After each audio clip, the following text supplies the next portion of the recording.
one of the best examples of Tivra Bhakti is the pastime of Dhruv Maharaj. Now, I was thinking of telling you the pastime, but then I remembered that perhaps 1986, was it? How many years ago was 1986? 37 years ago. Huh? Excuse me, it was 1982. I have been corrected. In 1982, how many years ago was that? So quite a long time ago, Jagatrini Mataji and I went to Los Angeles and made some puppet show videos. And one of them was about Dhruv Maharaj, the story of Dhruv Maharaj. So all the young ones, raise your hand if you're a young one. Okay, we're all a bit young inside, aren't we? That's a whole nother thing. How old do you feel inside? Young. Not you. How old do you feel inside? Yeah. Huh? 21 inside. How old do you feel inside? 18. Okay, so everyone can move forward to see this, but the lights have to be turned off so we can see it better. Now, you may be able to recognize Mataji's voice. I don't think I have a big part in this. This one? Okay, we have to make sure the sound's right. It was called the Gita Nagari Puppet Theater.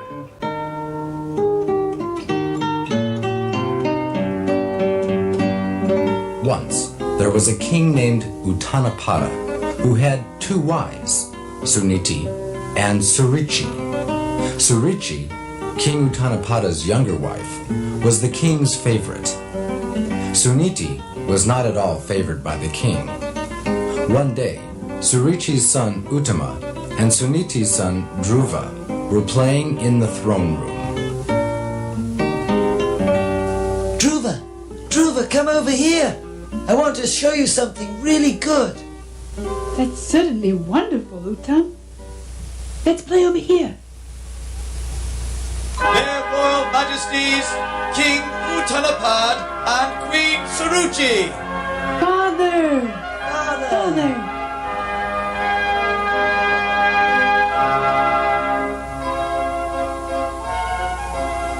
Father, I want to come up and sit next to Uttam. Later, Dhruva. But I want to get up on the throne and sit with you and Uttam. Child, first deserve and then desire. Huh? Although you are the king's son, as much as my son Uttam, your great misfortune is that I am not your mother. But, my dear child, you are perhaps unaware of it, but your desire is doomed to failure. It will be impossible for you to sit on the throne because you were born of another woman. Mother Suruchi, if you really want to rise to the throne of the king, then follow this advice. First, satisfy Krishna, the Supreme Personality of Godhead. And when you are favored by him, then die and take your next birth in my womb. Father, you're silent and not protesting. I now know the anger a snake feels when beaten by a stick. I'm immediately leaving this palace.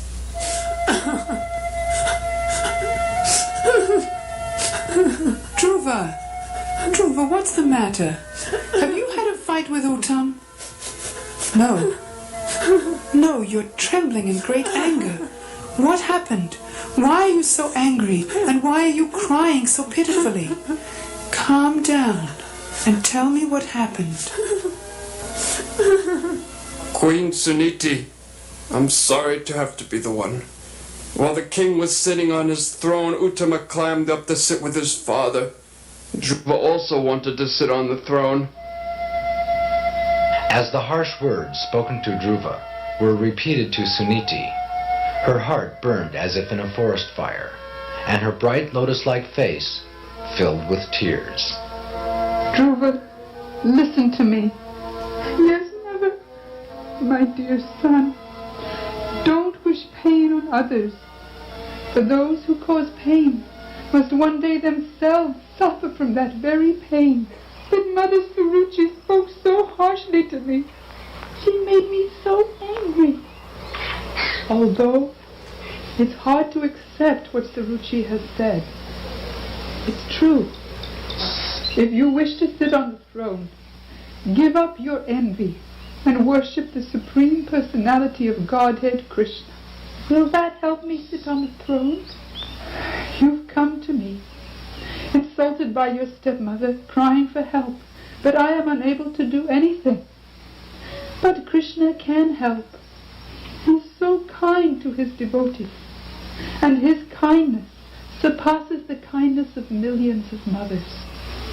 Mother, I will take shelter of Krishna, and then I'll be able to sit on the throne.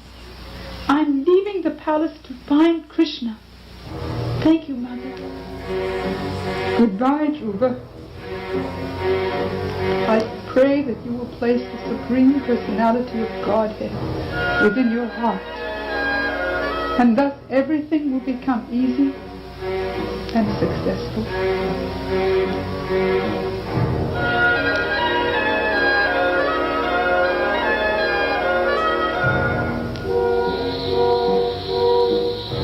It's scary out here, but I am the son of King Uttanapad, and I'm not frightened. I'll sit down and I'll do yoga and meditate, and I'm going to find God and get my kingdom, and it will be so big, so very big. It will be bigger than the whole universe. As Dhruva began meditating, Radhika Raman, Radhika Raman, Radhika Raman, Radhika Raman, Radhika Raman, Radhika Raman, Radhika Raman, Radhika Raman, Radhika Raman, Radhika Raman, Radhika Raman, Radhika Raman. How strong is the Kshatriya spirit of this son of King Uttanapad. The boy is only 5 years old, yet harsh words from his stepmother proved unbearable to him. I want to help him, but first I'll test his determination. Dhruva! Narada Muni, My dear boy, you are young. You should be out playing. Why be disturbed by words insulting your honor? O sage Narada, this may be the case with ordinary boys, but I am the son of King Uttanapad. It's true you are the son of a great king, but still, finding God by the process of yoga is almost impossible, even for a man. Return home and try again when you grow up. Although your instructions are good, I can't go home, for my heart is full of material desires. Listen, instead of trying to fulfill them, keep yourself satisfied with whatever is offered by the Supreme Lord. Return home and become tolerant. My heart has been pierced by the harsh words of my stepmother Suruchi, and nothing seems valuable to me anymore except to become king. I can see you are truly determined. My father is King Uttanapad, the king of the whole world, and my great-grandfather is Lord Brahma, the creator of the universe. Please help me achieve a kingdom greater than either my father's or my great-grandfather's.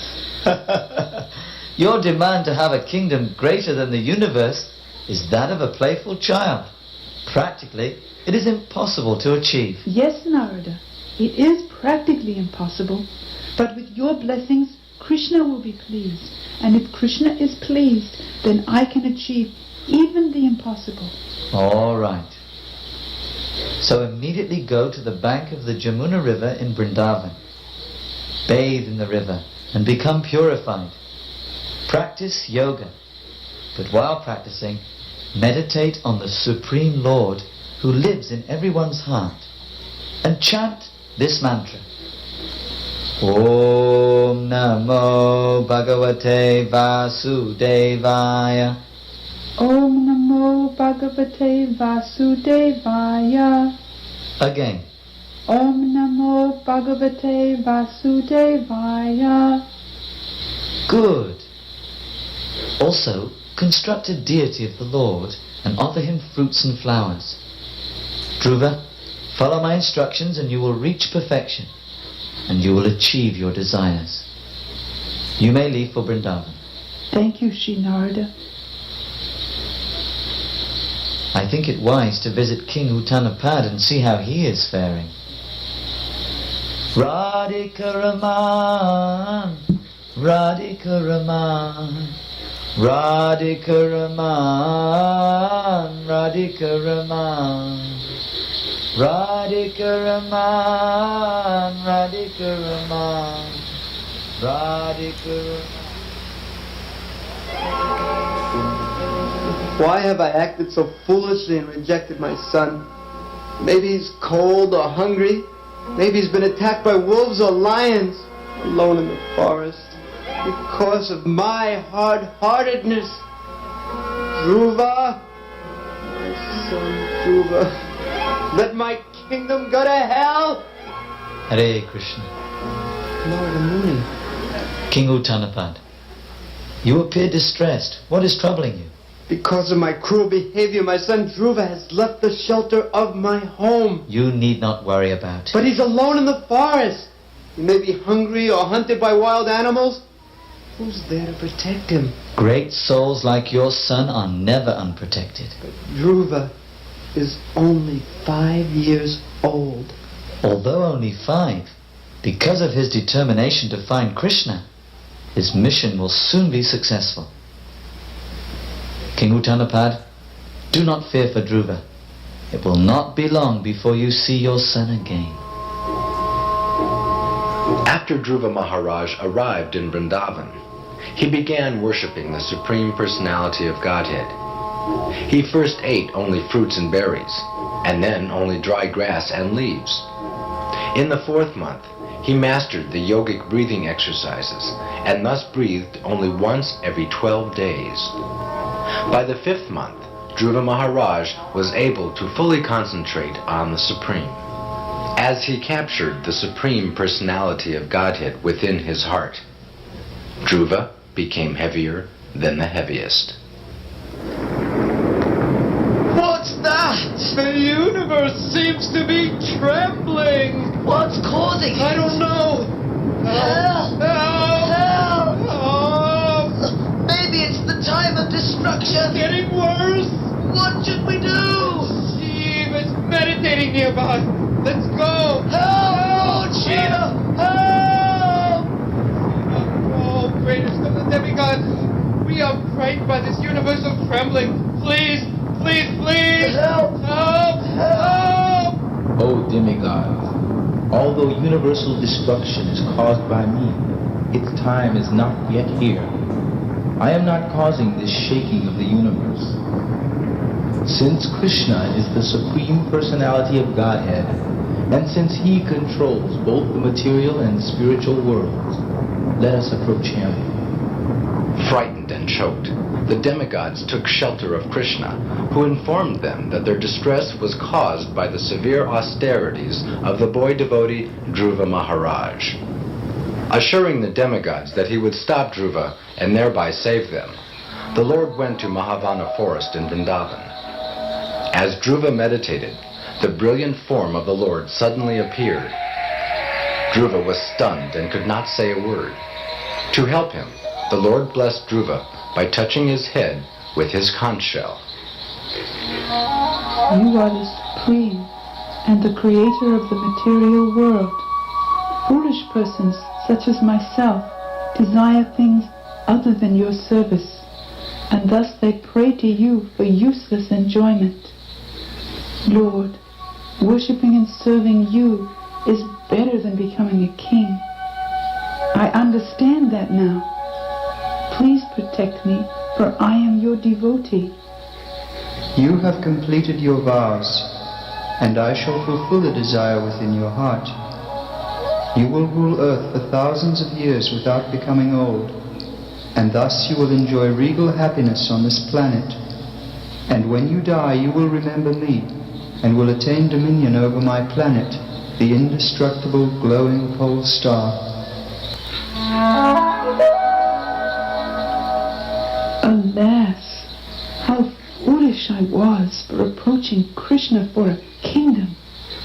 Krishna can give us freedom from birth and death, and still I wanted to become a king. I was looking for glass, but by the mercy of Narada, Krishna gave me the most valuable jewel, his service.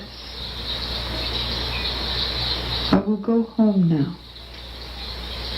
When King Uttanapada heard that Dhruva was returning, he eagerly mounted his golden chariot, gathered his ministers and friends, and left his city.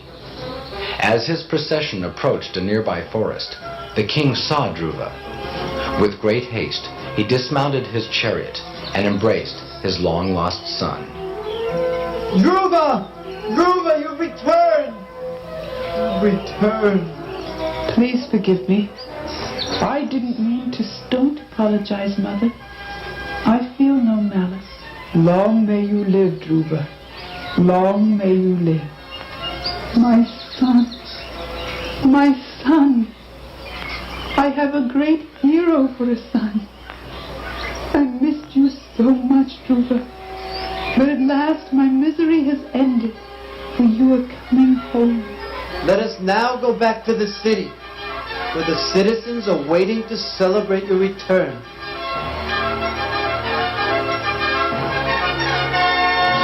Even if a person has material desires for fame, profit, or power, he should approach only the Supreme Personality of Godhead, Krishna, to satisfy his desires.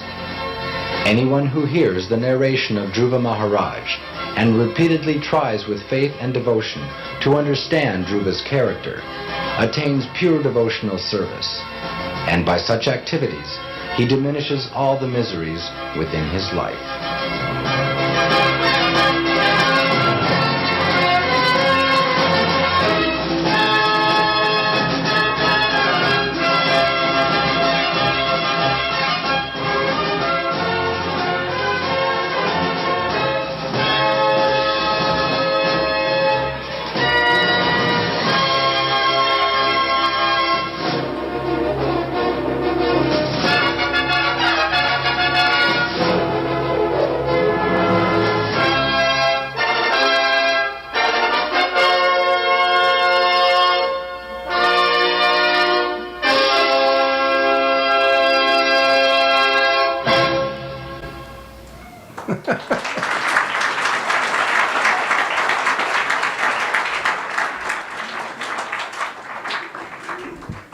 That is Tivra Bhakti. Anyway, it was a cute puppet show. I know. So I wanted to just make some simple points. That the verse describes a kama sava kamava. Everyone together. Moksha kama udaradi tivrena bhakti yogena yajeta. So whatever one's position is, whatever one's situation is, one should worship the Supreme Lord. But the purpose of the worship of the Lord is ultimately simply to serve and love Him and develop our loving relationship with Him. It is not to get liberation. It is not to have our material desires fulfilled. We may have those desires. We do have those desires, perhaps. But as Dhruva, quoting, as he actually said, but it's from the Hari Bhakti Sudodaya, he said, I'll say the English and then part of the Sanskrit, "O my Lord, because I was seeking an opulent material position, I was performing severe types of penances and severe types of austerities, working hard day and night for a boss, perhaps, or whatever our penances and austerities are. But now I have gotten you, O my Lord. Now I have gotten you, who are very difficult for the great demigods, saintly persons, and kings to attain. Then kacham vichinvan api divya ratnam. I was searching for kacham, means glass. I was looking for glass, something of no real value, but I ended up with divya ratna, a divine gem, the most divine gem. And then Swamin kritartosmin varam niyache. Now, kritartosmin, now I am fully satisfied. And I do not ask you for anything else, because now I have you. So that is the result of having Krishna. Yayapmasu pasidati. And Krishna is so wonderful. He's gradually, if we even once offer a prayer, Sakrideva Papanastam, sincerely, Tavasmi Chayachate. Even if once, Sakrid, we pray sincerely, I am yours, Krishna, despite whatever else may be there in our mind, that one sincere prayer, Krishna will take us and gradually, or quickly, depending upon who we are, lead us to him.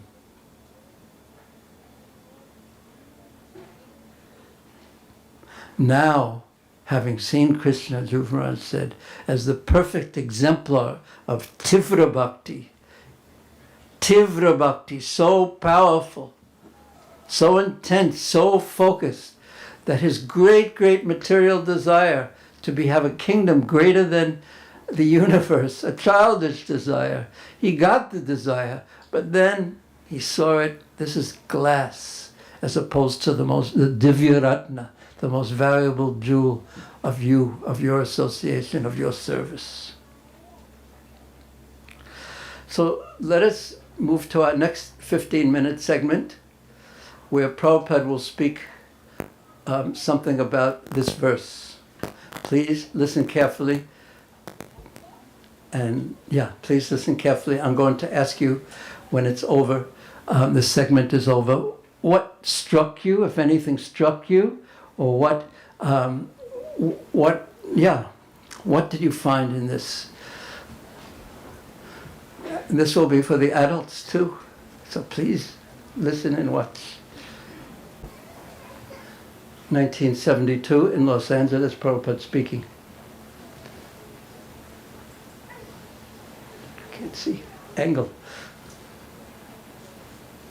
Vasudev is giving a list that if you want this, you worship this demigod, Janti Deva Prata Devan, Pitrin Janti Pitri Prataha. But if you are intelligent, Udaradhi, very intelligent, then despite all your desires, you become Krishna conscious. You go to Krishna. Purusham Param. Who is Purusham Param? Krishna. Arjuna accepts him.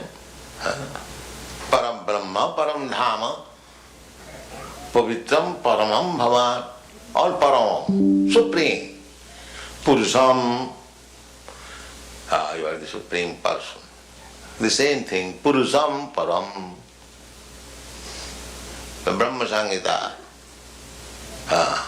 Ishara Parama, Krishna, this Param, Supreme, superlative, is Krishna in every respect.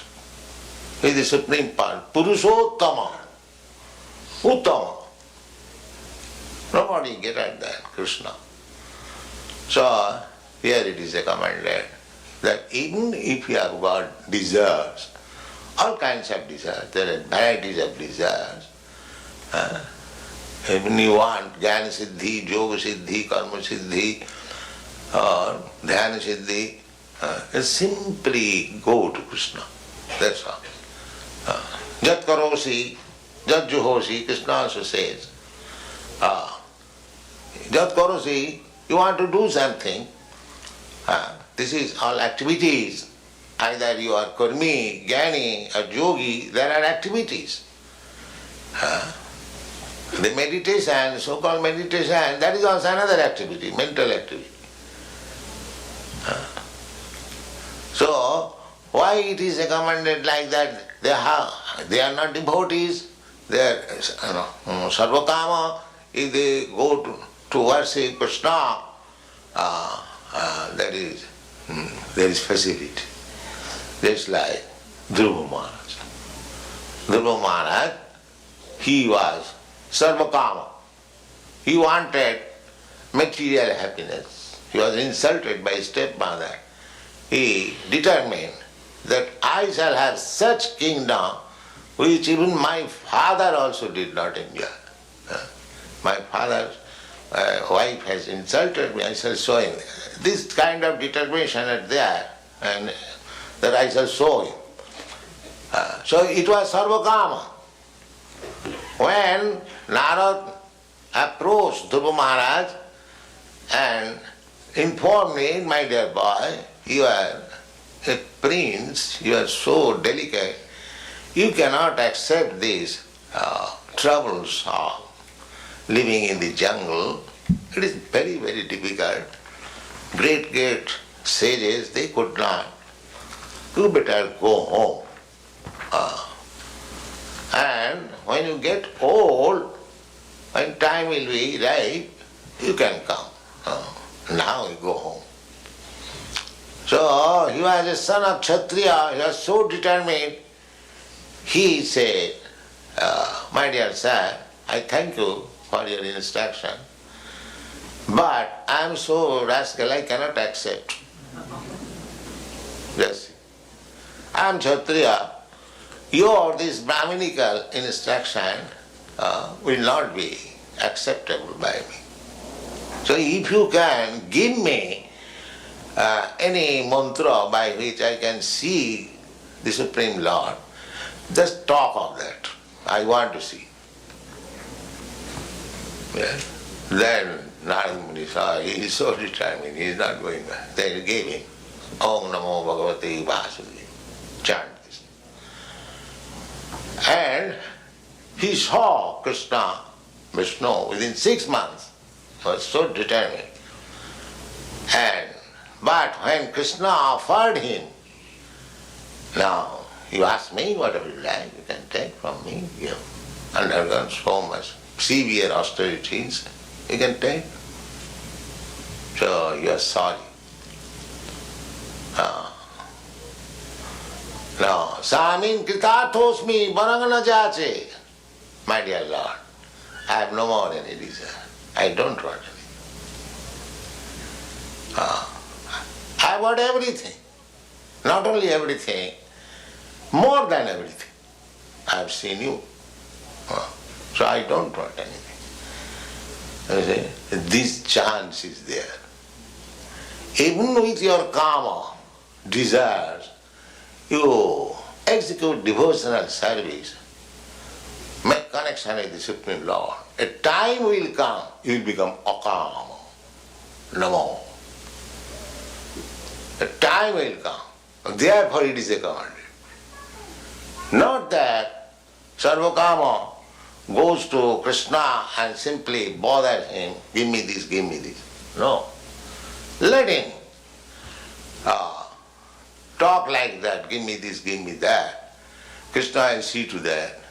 But by devotional service, if he comes in contact with Krishna seriously, then time will come, he will become akam. Therefore it is recommended. Not that it is advised that you go to Krishna and ask all nonsense from him. That is not pure devotion. Pure devotion is akam. Nothing. Nadanang na janang na sundaring kavidang. So it is recommended here only that a devotee, even he is foolish in the beginning, to ask from Krishna all material facilities, still when he is engaged in devotion, when he comes to the perfectional state, or when he comes in contact with the pure devotee, he gives us all this nonsense. And as a pure devotee, he simply engages himself without any return, without any profit in the service of the Lord. Thank you very much.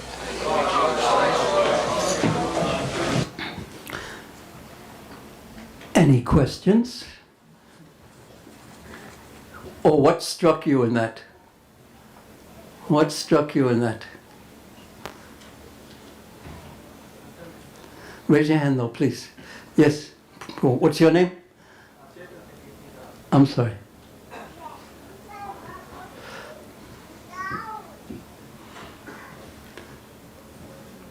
On? Yes, on.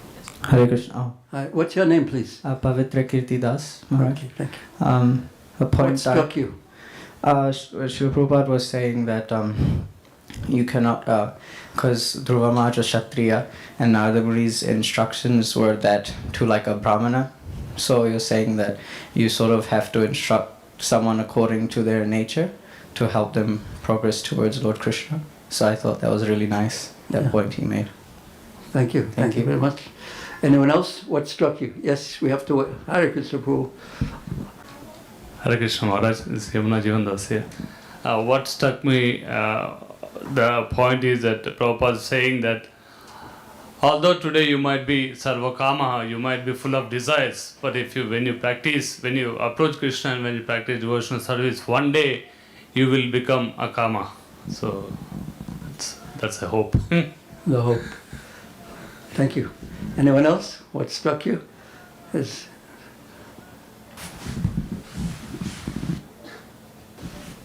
didn't really struck me. I just want to ask a question. Yes, Prabhu. Where are you? I can't find you. Right here. Where? Oh, yes. You! How come Prabhupada ended up being such a big devotee? Okay, is that your question? Yes. How did Prabhupada become such a big devotee? I heard him answer this question, but not, here's how I became such a big devotee. He didn't answer that question. But he was talking about, he was upset about something, I don't know what it was, but he was speaking about one of his godbrothers without mentioning his name, and he said that if you want bricks and mortars, then Krishna will give you that. But if you want to serve, if you're listening, yes. If you want to serve, Krishna will give you that. He will give you service.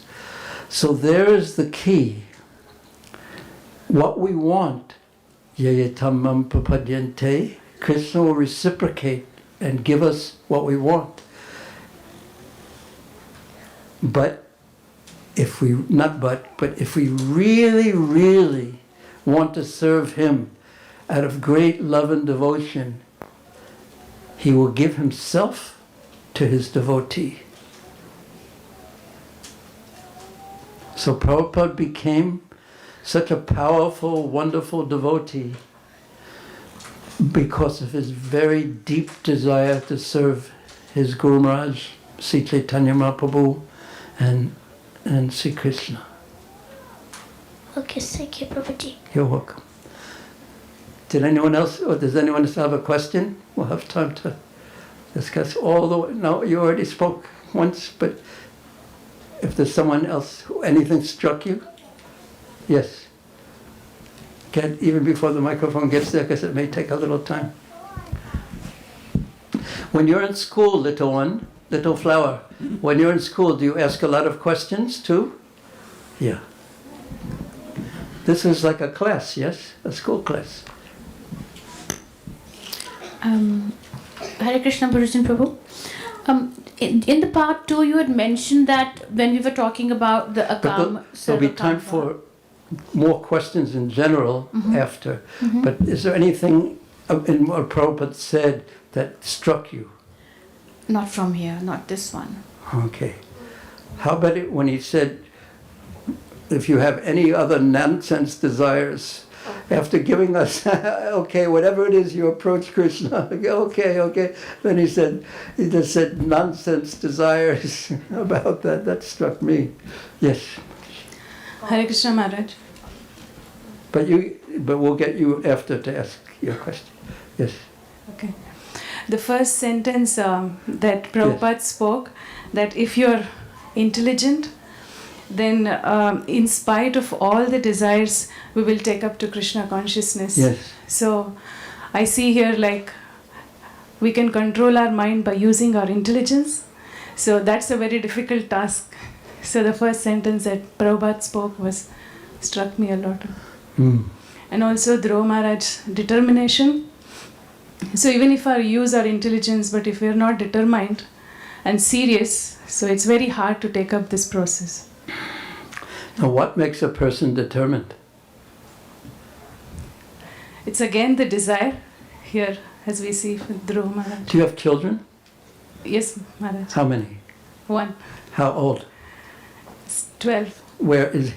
Sitting. Yeah. Are you determined to take care of him? Yes, to an extent. To an extent. Have you been naughty again? I've told this many times, but I once in Vrindavan, there was this one young girl I saw. She was carrying a bag of bananas that was transparent. Now, if you ever want to ask for trouble in Vrindavan, carry a bag of bananas that in a transparent bag, because you are not the only one who likes bananas, but monkeys also really like bananas. So I saw she was standing there in front of the place where we were having the retreat. This little girl, she was maybe 10, 11 or 12, with a bag of bananas, and this big bull monkey walked over to her and grabbed the bananas in the bag. And her mother was nearby, say about over where Sri Radharama Prabhu is, and she was sitting here, standing there. And she started screaming, as one would naturally do. And her mother ran over to that monkey with a stick so ferociously that that big, strong monkey who's not afraid of anything ran so fast. So what's the point of that story? You say to some degree, but if there was some trouble your boy was in, you'd pick up a big stick and you'd risk your life in a moment because of love. And based out of love, the desire is there. So we want to develop our love for Krishna, then everything will come naturally. If we say, from now on I'm going to be determined, from now on I'm going to be intelligent, from now on this, from now on that, it doesn't work in the same way. That's helpful, certainly. We try our best. But attraction to Krishna is what is really powerful. So how to gain the attraction for Krishna, that we shall discuss, and we're discussing it now in one sense. But that's what we really want, to gain attraction for Krishna's service. Just one thing I'll say right now. You go in front of Radha Ballava, you go in front of Sisi Gaunita, you go in front of Jagannath Baldev Subhadev, you go in front of Srila Prabhupada and express your emptiness. I have no attraction for service. And of course, to say that, we have to have some, but I have nothing, but I have attraction for so many other things. Please be merciful to me. please be merciful to me. But I remember also, once I was in Jagannath Puri. So Bhadradevi, you have to listen especially now. Once I was in Jagannath Puri, and I stood in front of Petit Pavan Jagannath, in front of the Singadwara. And I took off my shoes, as everyone does, and I offered prayers. And I said, "Oh Lord Jagannath, Petit Pavan Jagannath, I've been chanting for so long. Please do whatever you have to do to make me into a real devotee." And then I thought, oh no, what did I just pray? Very dangerous prayer. But actually he heard, and in a few minutes, our Gornatai were in my hands. Within 15 minutes, the Gornatai were in my hands, unexpectedly, made out of the wood from Sudasan Chakra, from the Navaklevaram in 1996.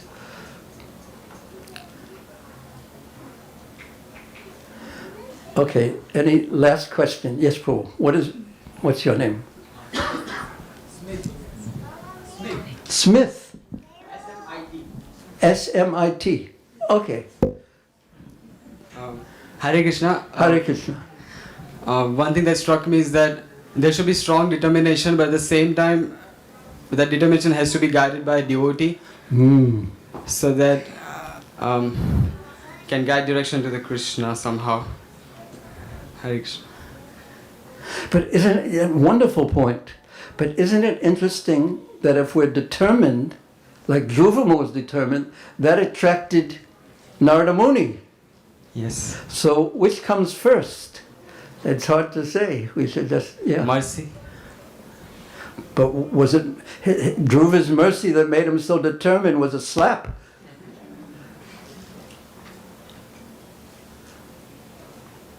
But he was determined for what? To get big kingdom.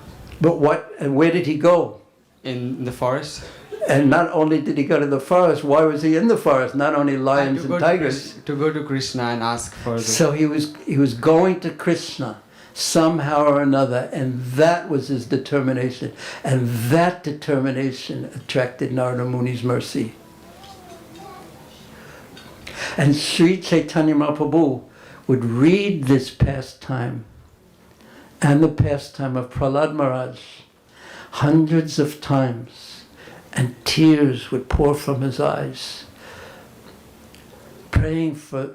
showing us to pray for that kind of determination, because despite what else may be in our mind, if we are determined to go to Krishna, then Tivrena, Bhakti Yogeni, Adlaita Purusapa, then all will occur. So much mercy will come our way. Do you believe me? Yes, 100%. That's the wonderful thing about giving class, because it has to come from your mouth. My mouth. Yeah. But the mind has a tendency, and therefore the conclusion is that we have to hear and hear and hear and listen to the Bhagavatam, see the deities, keep close to the process, serve, keep close to the process. Okay, that was the last question, so we'll have one more. And then we'll move to the next phase. Yes, Prabhu.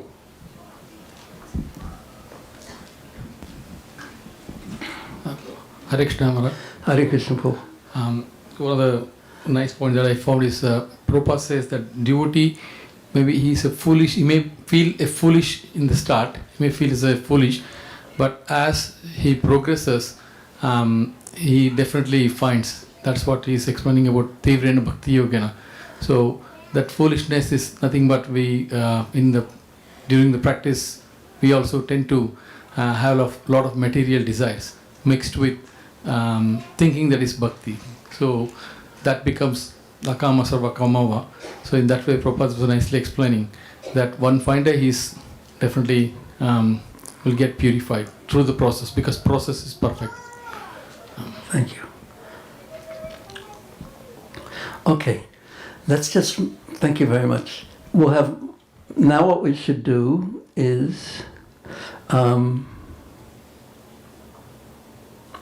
Yeah, I wanted to read what my conclusion was on this, and then we'll have some group discussion. Here's my conclusion. Whoever we are, whatever we desire, whatever our condition is, join and stay on the path of bhakti. And let us move further towards the goal of prema bhakti by becoming strongly fixed in the process of hearing, chanting, which includes preaching and associating through service with devotees. Yet, we should keep the goal in mind and, under guidance, as Prabhu said, stay sheltered on the path of devotional service to Krishna and protect your desire. Protect your desire to be with Krishna in Vrindavan, however small or great that desire it is, for it is your great wealth. Practically, that is your greatest wealth, and practically speaking, that is one's only wealth of true value. Okay, now for some minutes, just break into small groups of 6 or 5 or 7 people and just discussing whatever it is that we discussed today, what questions you have, and what struck you and what was interesting to you, what was boring for you. Small groups, go ahead. Just 10 minutes. Okay. Yeah, you ring it.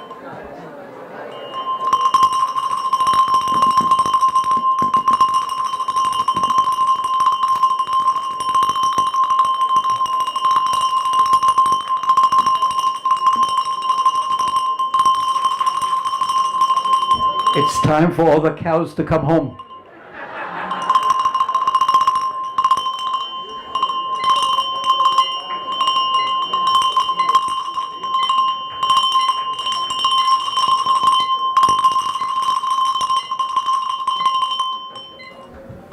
Whenever I need any help, I know what to ask.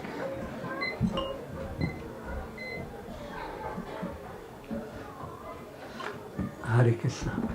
So now, in the remaining time until prasadam is ready, or some of the time at least, there's time for questions. But if there's any questions that are, it's good to have real questions, not just theoretical questions, but something that you really, really would like to know the answer to. Do you have such a question? And who's got the microphones going around? Okay, without any commitment, who, raise your hand and let me know, I mean, not that I'll call on you at this point. If you have a real question that you would really like to ask someone about your life and about Krishna consciousness, this is no commitment to ask it now or anything like that, because this is public and everything. Raise your hand if you have a real question that you'd like to. But raise it so I could see. Yeah. Okay. There's some people, the people in the back are maybe afraid that I may call on them unexpectedly or something. It's like, Trini, do you have a real question? Sort of. I wasn't going to call on you, I just wanted to know. How can I take sannyas?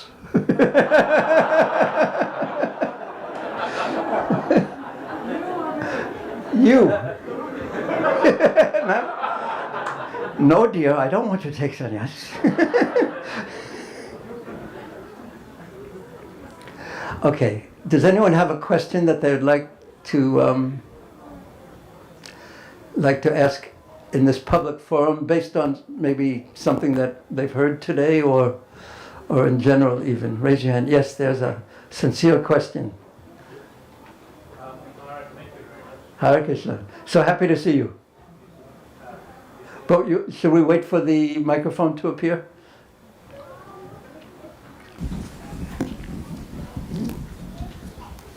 Thanks, Maharaj. In our group, we actually just wanted to discuss the same question that you posed, and your realization was struck a few of us as well. about the apparent contradiction between saying you can go with material desires, but don't ask for nonsense things, which we thought, but material desires are generally quite nonsense things in the scheme of things. But yeah, what's the solution to that?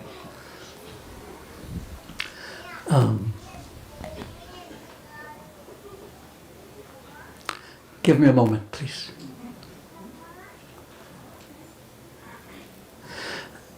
Be sincere and just ask from the platform you are.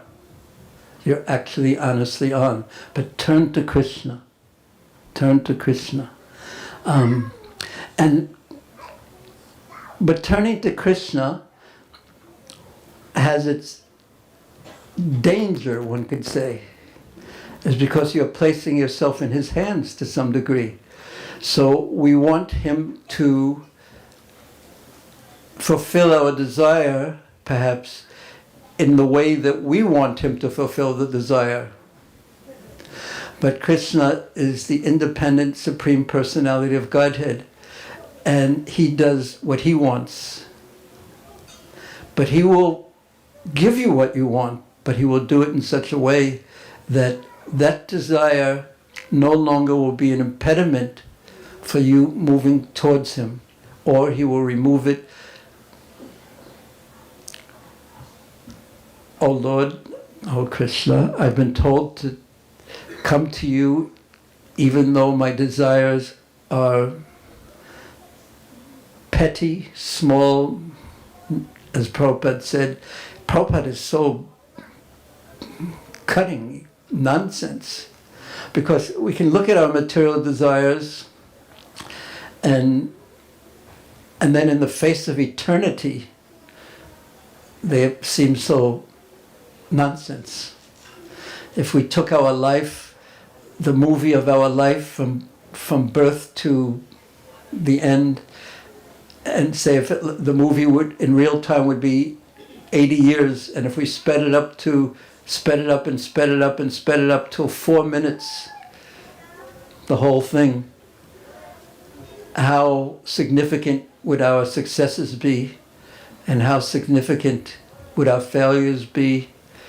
And when we think about how many people remember we even existed in 50 years, there'll be a few, our beloved children or their grandchildren. But then how about 100 years? How about 200 years? How about 1,000 years? 10,000 years? 100,000 years? So we can see easily that our desires for the temporary are in fact foolish, nonsensical. But yet they're there, and we can't make believe we're not there.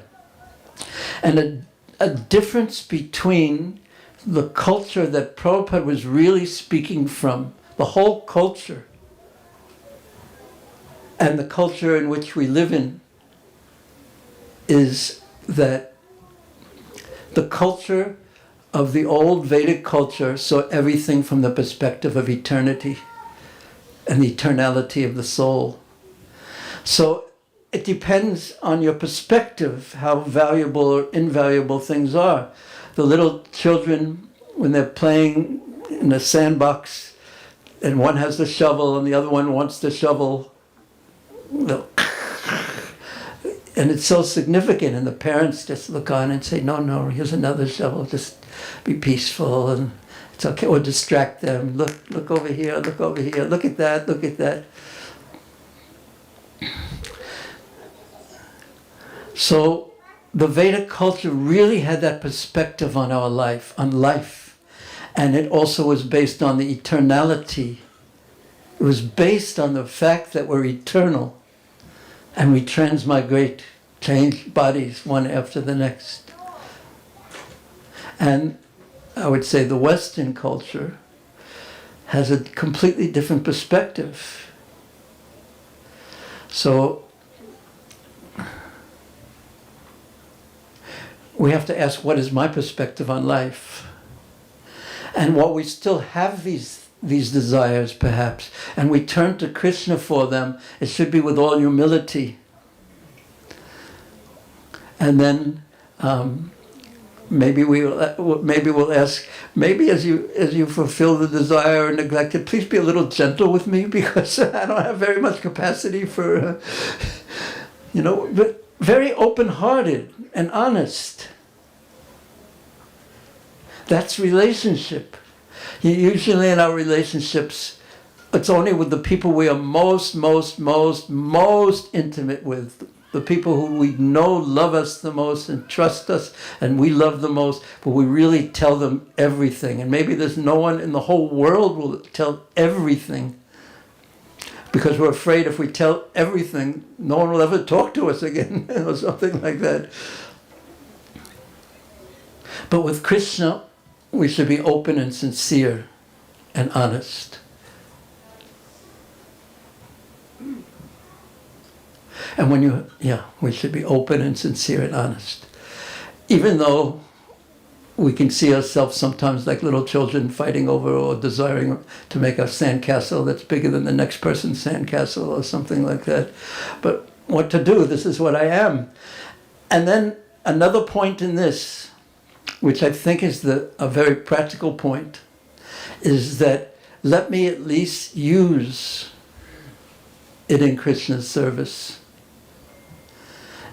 And let me know, whatever it is, whatever our desire it is, become king, become the ruler become Lord Brahma, become Ambani, become whatever. Don't become Advani. He went down, didn't he? Just recently, that one. But it's just a succession of names ultimately. But use it in Krishna's service. So in the Bhagavad Gita, we should sakama. We should give something to Krishna. Better than that is giving everything to Krishna, and better than that is doing what Krishna wants. So there's a succession, but we shouldn't make believe we're more than we are. But yet sometimes Krishna will push us to be more than we are. And sometimes Krishna is pushing us to be more than we are. And we try to be the best we can to please Krishna. Yeah, this is such an interesting topic, actually. Yeah, such an interesting question. Thank you for you and your group. At least I addressed it. I don't think I quite answered it. I don't know if you have to be fire to approach fire. But how do you become fire when you're not fire? So the way is to use the best we can do in one sense is use everything that Krishna has given us. Everything, see it as a gift. Don't think it's yours by inheritance. It's a gift, and gifts can be, as they come like that, they can be taken like that. So we should be always, some humility should be there, and that's another element of every old culture, including the Veda culture. There's some sense of perspective of time, of some humility is there. In the current culture, as Prabhupada would often say, so-called culture, it's like when something goes wrong, people, what? So entitled, feeling that everything should go right and the world is meant for me to achieve what I want, and surprised when things go wrong. And in old cultures, it's sort of the opposite. You're sort of surprised when things go right. Yeah, so that going right is Krishna's mercy. And then, as we shall hear later, going wrong is also Krishna's mercy. And if you can really see like that, Jivatiyo Mukti Pade Sadaya Bhak, you're already home. So humility, sincerity, honesty, approaching Krishna as a most trusted person.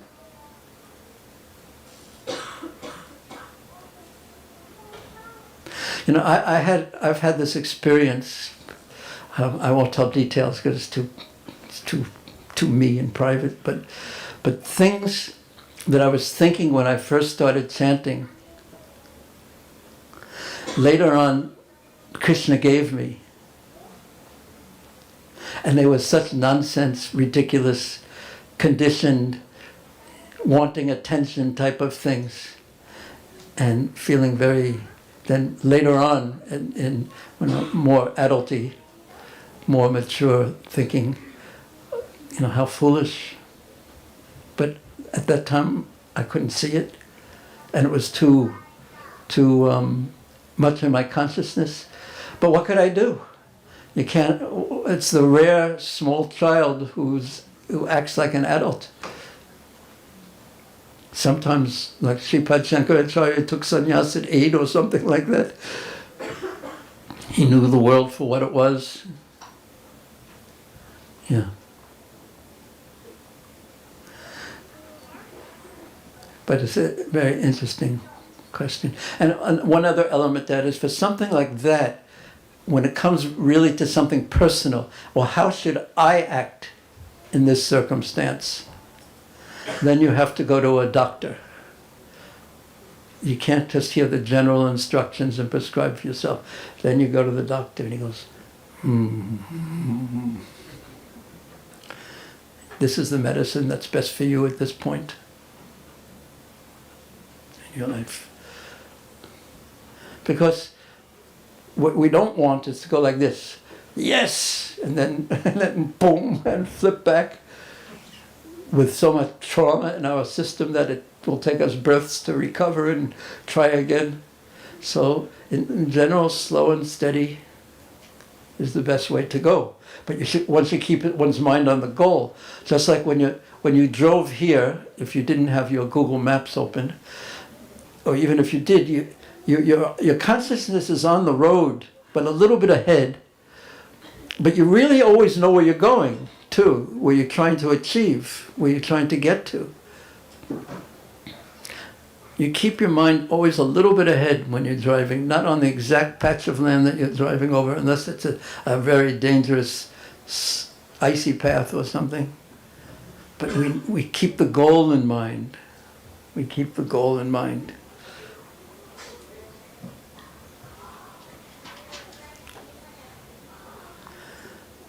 Hare Krishna. Any follow-up question to that from your group? Yes.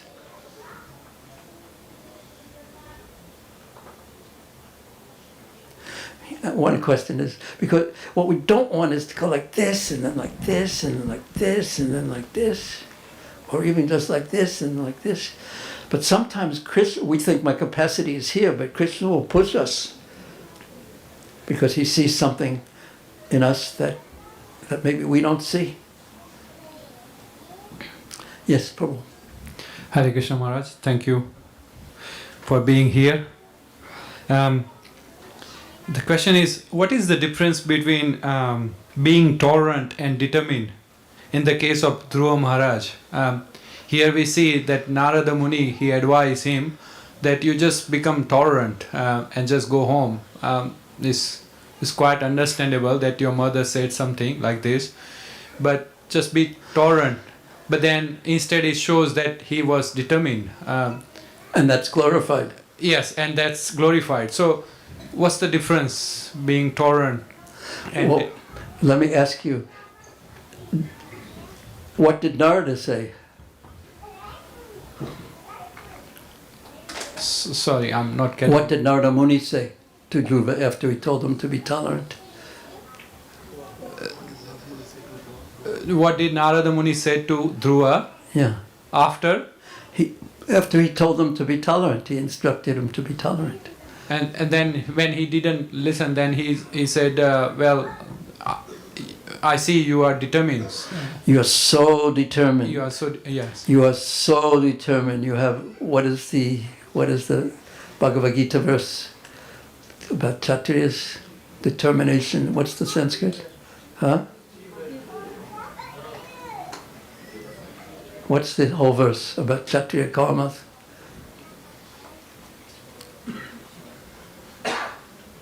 I also. Samodavasto, that's the Brahman karma. Yeah. Okay, but one of the qualities of a Kshatriya is determination. So he really had that ability to do it. So what he did was point him in the direction that his determination would bring him the ultimate fruit of love for Krishna. If he would have been tolerant by nature, he would have pointed him in the direction that that tolerance would have brought him the ultimate fruit. This is the benefit of having an exalted teacher. But the point being that if your determination is strong, even if your desires aren't perfect, if your determination is strong in your shelter of Krishna, then all perfection will occur. So determination is very important. Is that okay? Or? Yes, thank you. Thank Hare you. Krishna. Hare Krishna. So you want to know whether you should be determined or tolerant, or it should be determined to be tolerant? Yes, you are speaking my heart, yes. Well, it depends on the situation. If you're trying to cross the street in Bombay, in the traffic, if you're tolerant, you'll never get across. You have to be determined.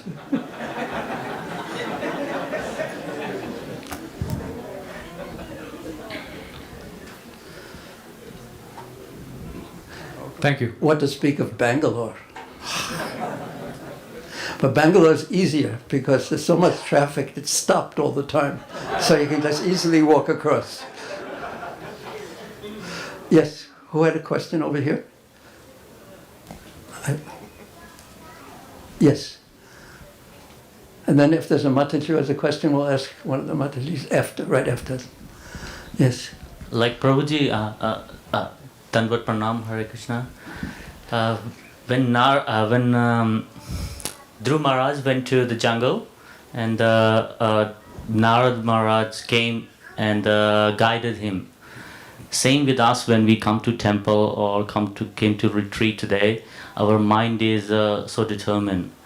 But when we go back to our normal like job and other things, our mind run after all the material things. So how can we, in the ecstasy of Krishna consciousness, like 24/7, rather than when we go to the temple? Then after that, after a few days, yes, we still determine, but after that, it's just... Yeah, we'll address that in the last class, if that's all right, that question. I just came today, sorry. Huh? I came today. You want me to can tell we you? do that tomorrow? That's tomorrow. Will you be here tomorrow? Okay. He's going to answer tomorrow. Are you going to go or you're going to stay? Yeah, I'm staying probably. Okay. Can you wait till tomorrow? Yes, probably. Okay. But if I forget to answer the question, then my class will have failed. But so you would please remind me, okay, in case I forget. Thank you, Prabhuji. Hare Krishna. Hare Krishna. Yes, Mataji. So you became tolerant instead of determined. Very good. Thank you. Because otherwise, if I tell you the surprise ending, everyone will go home now. But there's no big surprise, actually. Yes.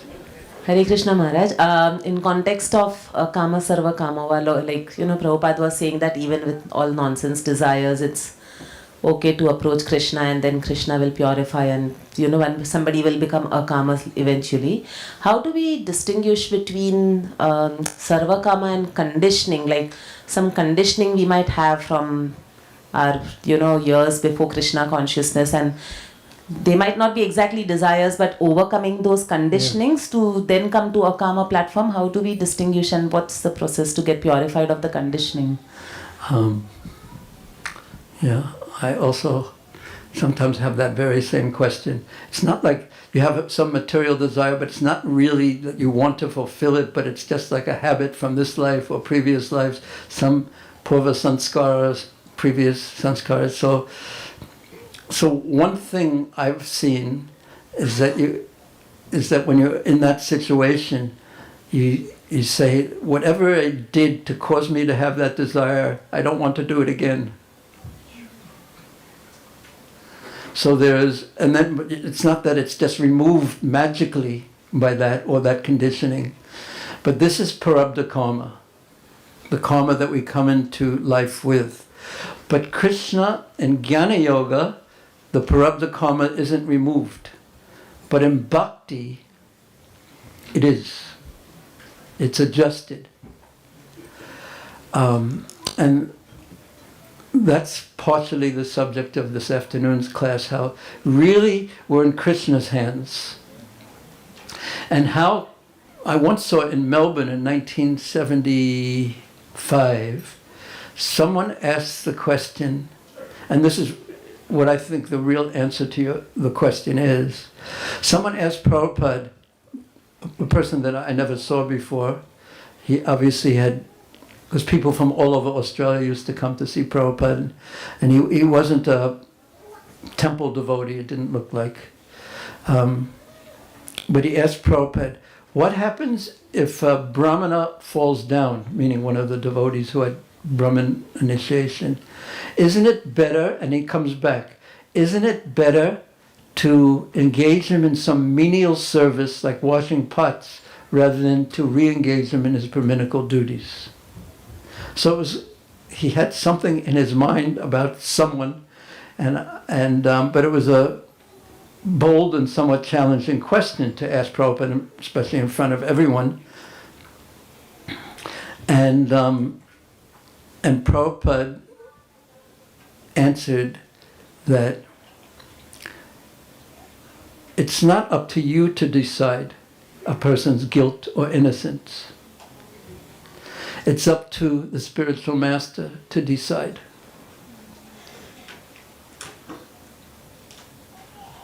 There may have been a little more, he said, but that was the essence. So we have our parabdha karma, we have our conditioning, and if we really try our best and don't do as well as we think we could have done or whatever, we shouldn't give ourselves terrible time over it. We just be humble and try our best and keep trying. And it's up to Krishna, Guru and Krishna, how we're dealt with ultimately.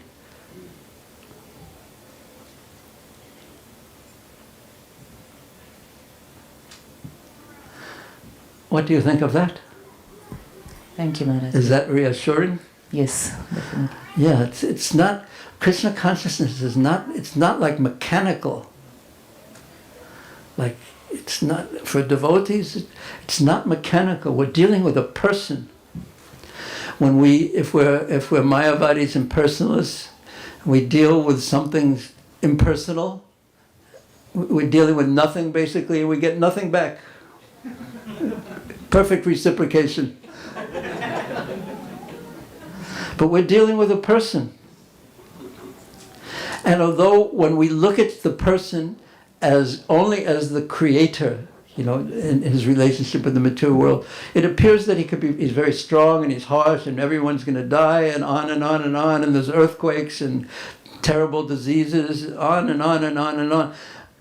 When we look at it just from that material point of view of who God is, then he's not very appealing in a sense. He's just a very fearful personality.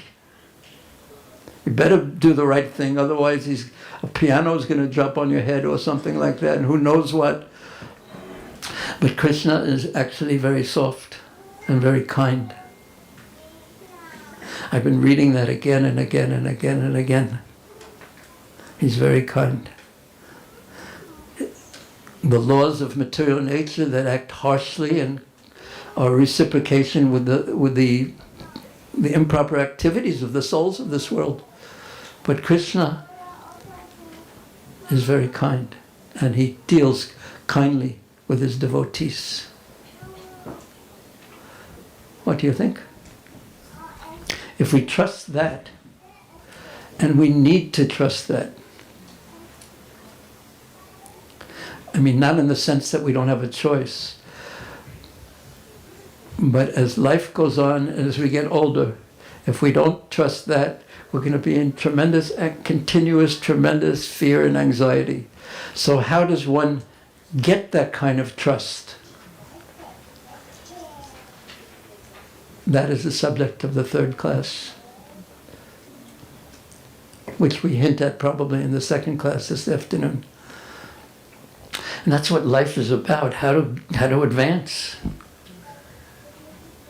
How to fall in love with that Supreme Person.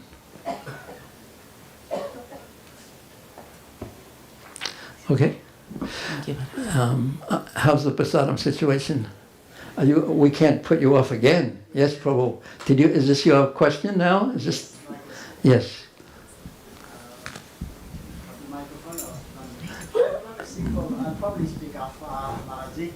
We hear a lot about desires in the material world. Always these words come.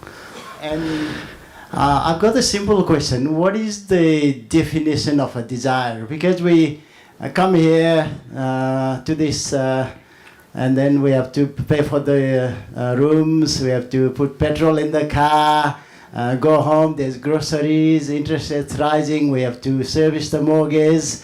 So where is the limit? How do we define? Where is the border? What is desire and what's not? I mean, what's selfish and what's not selfish? Is that what? No, it's a real question. In desire and material worlds. And if you could please define those two terms for us. What is a desire and what is a material world? What it is and what it is not. I may not be able to answer it just the way you asked it, but desire, if we want to, like Prabhupada, one time I said to Prabhupada, there was some discussion about something, and Prabhupada said about money. And I said, we're not interested in money. And he got so angry at me, as would like any temple president, probably. He got so upset with me. And because he knew that without money, without men in this world, you cannot affect the world, practically. And the world was so much in need of being affected. Because it was heading, he saw more than we could see in those days, how strange and peculiar and dangerous the world was. So he knew that. So he saw everything in this world as Krishna's. The money, the this, the that. He even once said that and I actually saw a picture like this. There was a picture of one so-called Indian sadhu. When they're offering him money, he goes like this. And then Prabhupada said, you can take a picture of me, they're offering money, and I'll say, bring more. But nothing was selfish in that. He saw everything belonged to Krishna. And to use everything in Krishna's service, Nirbandha Krishna Sambandha Yukta Vairagya Uchate, was how everything could be used in Krishna's service, was the vision and the great contribution of his Guru Maharaj, Srila Bhaktisiddhanta Saraswati Thakur. So he didn't see that distinction between material means and desire means for me, and anything else is for Krishna or something like that. So applied to us as individuals, if we, and I'll speak about this in the last class, is that we want to organize our life in such a way that it is all in harmony with our developing love for Krishna. And then the so-called material things we do will have a spiritual purpose. So then it comes to the subtle question of, I say I'm doing it for Krishna, but I want to get some percentage for me, at least some fame for everyone to say, oh, Bhurijana, you gave such a nice class. And then I say, no. At least some recognition, at least some... So for that question, we'll leave it between you and Krishna. What do you really want? So I say I'm running my life in the service of Krishna. That's between you and Krishna. And if you're 10%, I want something from it, my cut, so to speak, then Krishna will figure out how to deal with such a person. If it's 1%, upasakagan, lava puja pratishtadi yata upasakagan. There's such a tendency to want something.